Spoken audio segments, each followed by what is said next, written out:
নমস্কাৰ বন্ধুসকল, আপোনালোকক সকলোকে স্বাগতম জনাইছো BHP প্ৰডাকশ্যনৰ আন এটি খণ্ডলৈ। আৰু মই হৃদয় আপোনালোকক আজি মই এটা এনেকুৱা বিষয় লৈ আহিছো, আৰু সেই বিষয়টো হৈছে মহ। আপোনালোকে মহ দেখিছে, কিন্তু ইমান বেছি মহ আপোনালোকে হয়তো ক'তো দেখা নাই। এই মহসমূহ তেওঁলোকে মহৰ যিটো হাৰত তেওঁলোকে ৰাখিছে, এই মহসমূহ কি কৰে, কিয় এই মহসমূহ ডাঙৰ কৰি কি কৰে। গাখীৰ আমি জানো, মহৰ গাখীৰৰ দৈ খুবেই ধুনীয়া হয়। যিখিনি মহ আছে, মহৰ স্বত্বাধিকাৰী তেখেত আমাৰ সৈতে আছে, আৰু তেখেতৰ সৈতে আমি কথা পাতিম। দাদা, আপুনি ইয়াতে যিখিনি মহ আপোনালোকে পালন কৰিছে, কিমান বছৰৰ পৰা আপোনালোকে এই পালন কৰিছে? এইটো আমাৰ আটা পিঠা দিনৰ পৰা। আটা পিঠাৰ দিনৰে। এই মহসমূহ আপোনালোকে গাখীৰ আৰু কি কি কামত ব্যৱহাৰ কৰে? এইটো মতা মানে পোৱালিবিলাক যেতিয়া মতা পোৱালি হওক সেইবিলাক বিক্ৰী কৰা যায়, আৰু যে গাখীৰটো দৈ কৰি বা এনেকুৱা ফুটীয়া গাখীৰটো এনেকুৱাকৈ বিক্ৰী কৰা হয়। আৰু আমি ইয়াতে দেখিবলৈ পাইছো বগা মহ। এই বগা মহটো ক'ৰ মানে প্ৰজাতিটো আমাৰ অসমৰ নে বাহিৰৰ পৰা? নাই, এইটো অসমৰে। তাৰমানে যিবিলাক বগা মতা পোৱালি হয় তেওঁলোকৰ পৰা যিটো পেৰি হয় পোৱালি হয় সেইবিলাক বগা হয়, কিছুমান কলা হয়। মানে আচলতে মই নিজে বগা মহ দেখা নাছিলো, ক'লা মহ দেখিছো, এই দুটা এটা তেনেকুৱা মহ দেখিছিলো, কিন্তু ইমান বেছি মহ মই আজি প্ৰথম দেখিছো। খুবেই ভাল লাগিছে। আৰু ইফালে গ'লে আৰু দেখা পাব, বহুত মহ আছে নহয়। হয় হয়। আপোনাৰ ঘৰ খানো। এতিয়া কথা হৈছে, এওঁলোক হৈছে মহৰ গৰাকী, আৰু আপোনালোকৰ নিজৰ নিজৰ মহ? নিজৰ। আপোনালোকে কিমান বছৰ হ'ল আপোনালোকৰ মহৰ ব্যৱসায় কৰে? বহুত বছৰ হ'ল। আমাৰ বাবাহঁতৰ দিনো পায়। হয় নেকি? বাবাহঁতে কৈছিল এইটো কাম। এই মহৰ ব্যৱসায়ত আপোনালোকৰ কিমান মানে ইনকাম কিমান কৰে আপোনালোকে? আছে ইনকাম, নহয় চলি যাব পাৰিব আৰু চলি থাকিব পাৰে। মানে এই মহ লৈ আপোনালোকে কি কি কৰে বা ক'ত পঠায় বস্তুবিলাক? এই ঘৰৰ পৰাই নাই, গাখীৰটোহে আৰু মানে গাখীৰৰ ব্যৱসায়? গাখীৰটো দি পাইকাৰীক লৈ যায়, মূলতো দিয়ে। আজিকালি হৈছে তাৰমানে ধৰ চাকৰি বাকৰি নহয়, যিবিলাক নিবনুৱা সেইবিলাক ল'ৰা কি কৰিব, এইবিলাক চৰি পেলাই ঘৰবিলাক মানুহ নহয় আমি বেপাৰ পঢ়া শুনা নাই। বাবাহঁতে পঢ়া শুনা কৰা নিদিলে আমি সেই হিচাপে চানা বিক্ৰী কৰি আবাৰ গাখীৰ বিক্ৰী কৰি সেনেকৈ চলি পলি পোহপাল খাই আছো। আৰু মহ সেয়া চাৰিব আহিছে তেখেতে, আৰু তেখেতক সুধিব বিচাৰিছো, এনে মহৰ দাম কিমান? 50, 60, 70, 80 গলি আছে আৰু মানে হাজাৰ 50, 60, 70 হাজাৰ তেনেকুৱা বেলেগ বেলেগ দাম? বেলেগ মূল্য দাম আৰু এনে মহৰ লৈ আপোনালোকে কিবা সমস্যাৰ সন্মুখীন হৈছে নেকি? মই এতিয়া চাৰিব জেগা নাই, এতিয়া আৰু চাৰিব জেগাটো যথেষ্ট মই দেখা পাইছো। আৰু সেইটো পানীৰ তল গেলি আৰু চাপৰিত আমি উঠিবই নোৱাৰো এতিয়া। মানে যেতিয়া পানী হয় আপোনালোকৰ বহুত সমস্যা দেখা দিয়ে, নহয় জানো?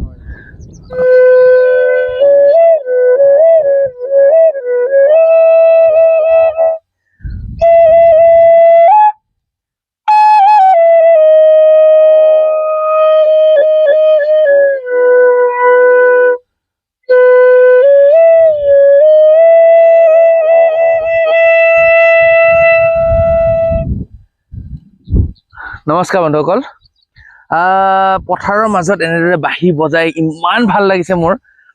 এনেকৈ মহসমূহ চৰি আছে, আৰু মই অকণমান বাঁহী বজাইছোঁ, বাঁহীৰ অকণমান ৰাগ বজাইছোঁ। খুবেই ভাল লাগিছে, আৰু এনেকুৱা মজা আচলতে আজিকালি পোৱা খুব টান। এনেকুৱা ঠাই দেখিবলৈও বহুত কঠিন। গতিকে ভাল লাগিছে মোৰ এই ঠাইত আহি। দৰং জিলাৰ গৰুখুটিৰ এইখিনি ঠাইৰ নাম বিশেষ মই নাজানো, কিন্তু কিবা এটা কৈছিলে তেওঁলোকে। খুবেই ভাল লাগিছে। গৰুখুটিৰ ইমান ধুনীয়া ঠাইত বহি যিটো মাদকতা মই পাইছোঁ, এইখিনি সুখ আপোনালোকে ভিডিঅ'ত চাই উপভোগ কৰক। আৰু যদি কেতিয়াবা সময় সুবিধা মিলে এনেদৰে এই গৰুখুটি আহিব। এনেকুৱা ঠাই দেখিবলৈ খুবেই কম পোৱা যায়। ইমান ধুনীয়া, ইমান বহল পথাৰ, আৰু পিছফালে পাহাৰ, ইমান ধুনীয়া ঠাই। মই বহুত দিনৰ মূৰত আজি বহুত দিন মান মই আজি এটা প্ৰথম আহিছোঁ, আৰু এনেকুৱা ঠাই আজি বহুত দিনৰ মূৰত দেখিছোঁ। খুব ভাল লাগিছে। এতিয়া আপোনালোকৰ অকল মহে আছে নে আৰু গৰু আছে আপোনালোকৰ? এই দুই এটা গৰু, আৰু গৰু দুই এটা আছে। গৰু বেছিকে নাই। গৰুকেইটা দৰৱ দি থওঁ, দি পেলাই পাতি থওঁ।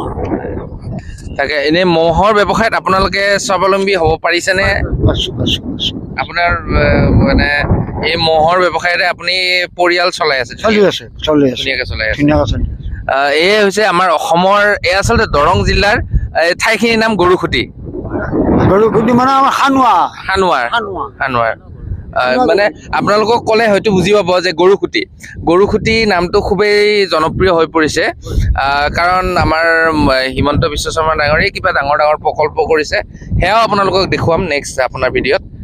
কিন্তু এই মহৰ ব্যৱসায় কৰি যে স্বাৱলম্বী হ'ব পাৰে সেয়া এটা ডাঙৰ উদাহৰণ। আৰু এয়া আচলতে দৰং জিলাৰ এটা ডাঙৰ মানে উদ্যোগ। এইটো মহৰ যিটো ব্যৱসায়, এইটো এটা ডাঙৰ উদ্যোগ, আৰু এই উদ্যোগটো তেওঁলোকে ধৰি ৰাখিছে, তাৰ বাবে তেখেতসকলকো ধন্যবাদ জ্ঞাপন কৰিছোঁ। আৰু খুব ধুনীয়া দৈটো একদম মহৰ দৈ বুলি যিটো কওঁ আমি, মহৰ গাখীৰৰ দৈ, সেইটো খুবেই ধুনীয়া, তেল বহুত থাকে, বহুত ধুনীয়া তেল, আপোনাৰ ফুটি তেল উঠে যেতিয়া দৈ বনায়।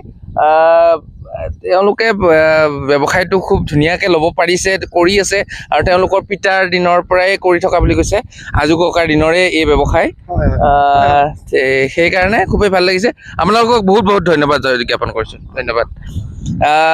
ধন্যবাদ দৰ্শকসকল। আপোনালোকক মই এনেদৰে এটা সৰু ভিডিঅ' লৈ আহিলোঁ যে মহৰ খেতি কৰি, মহৰ ব্যৱসায় কৰি স্বাৱলম্বী যে হৈ আছে মানুহসকল, তাৰে এটা উদাহৰণ দেখিলোঁ। দৰং জিলাত আপোনালোকে খুব বেছি পৰিমাণৰ মহ দেখিবলৈ পাব, আৰু মই নিজে আচলতে এটা বা দুটা মহ দেখিছিলোঁ, কিন্তু এনেকৈ ইমানখিনি মহ, এতিয়া মহখিনি ওচৰত নাই বাৰু, দূৰত গুচি গ'ল। আৰু আমাক এই ৰঙা ড্ৰেছ পিন্ধাই হয়তো মহখিনি ভয় খালে চাগে, অকণমান দূৰত গুচি গ'ল। যিয়ে নহওক, পুনৰ গৰুখুটিৰ বেলেগ ভিডিঅ' এটা লৈ মই আহিম।